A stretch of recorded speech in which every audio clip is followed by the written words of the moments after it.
જય માતાજી. જય માતાજી. કૃષ્ણ. કઈથી આયા? અમદાવાદ છારોડી કમોડ ગામ.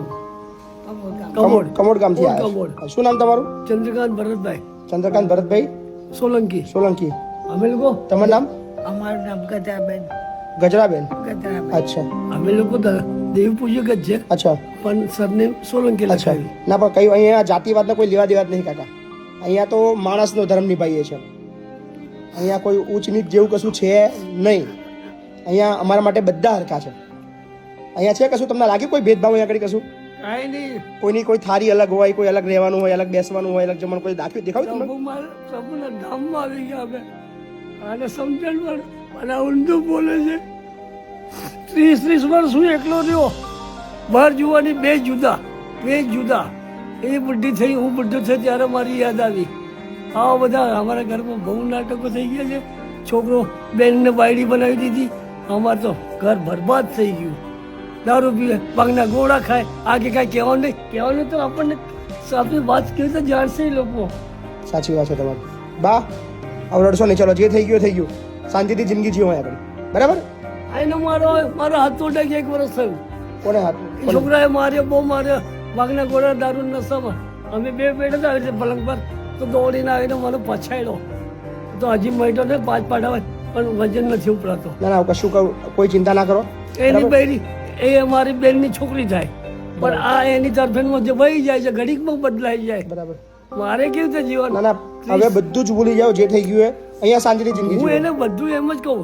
હું બધી માતા દેવોને એમ કહું કે આને સાજી કરી દો, મારે કાંઈ જોઈતું નથી. બા હવે મસ્ત રહેવાનું અહીંયા આગળ. એના બધી શું હાથમાં શું થયું છે? એ લખવો થયો છે. લકવો થઈ ગયો છે હાથમાં? નથી ચાલતી. 7 મહિના થયા. 7 મહિનાથી ચલાતું નહીં તમારથી? દવા બહુ લાવ્યો. એટલે 50% અંગ એ થઈ ગયું છે. હા, આ હાથ જ કામ નથી કરતો. ઊભી હમ. આ હાથ કામ નથી કરતો. ઓહો. કંઈક કરે ને હું તો માતાજીને ના ચિંતા ના કરો, આપણે દવા કરાવીશું, બતાવશું. બહુ કહું. હું દવા કરાવડાવું છું, તમે ટેન્શન ના લો. બધી માતાજી દેવને મેં કીધું કે આને સાજી કરો. મારે કાંઈ નહીં, મારો ભોગ લઈ લો ચાલશે, પણ પહેલા આને કઈ સારું થઈ જશે બા. હું દવા કરાવડાવીશ તમારી. બધાને અહીંયા દવાખાનું છે માલાવાડા, ત્યાં બહુ સારા ડોક્ટર છે ત્યાં, બરાબર? તમને ત્યાં લઈ જઈશું. લખવા માટેનું સ્પેશિયલ દવાખાનું છે ત્યાં, બરાબર? 3 વાર ગયા હતા, માલાવાડા પણ અમારી પાસે 10 દિવસે 7-8 હજાર પૈસા ના હોય, વાત સાચી છે. પણ હું દવા કરાવીશ, જે ખર્ચો થશે હું જોઈ લઈશ. તમે ચિંતા ના કરશો, તમને કમ્પ્લીટ કરાવડાવીશું આપણે. હા ને? એને સમજણ પાડો. ટેન્શન ના લેશો. ચલો હું એના માટે જીવું. કાલે દવાખાને જવાનું તમારે. કાલે હું ગાડી મોકલું છું, એમ્બ્યુલન્સ જઈ આવો. હા ને? હું એના માટે જીવું છું કે સાજી થઈ જાય. તમારે બે એકબીજા માટે જીવવાનું છે. હા ને? ચિંતા નહીં કરવાની. ચલો 30 વર્ષ હું એકલો રહ્યો હવે એકલા નહીં રહેવાનું, હવે જોડે રહેવાનું છે. મુંબઈ. આ એકલી અહીંયા ક્યાંય બી ભટકતી ફરે, હું ક્યાંય રખડતો ફરું. હવે જોડે રહેવાનું છે, શાંતિથી રહેવાનું છે, એને કહી દો છોકરીને વાતોમાં આવવાનું નહીં. બરાબર? મસ્ત રહો અહીંયા.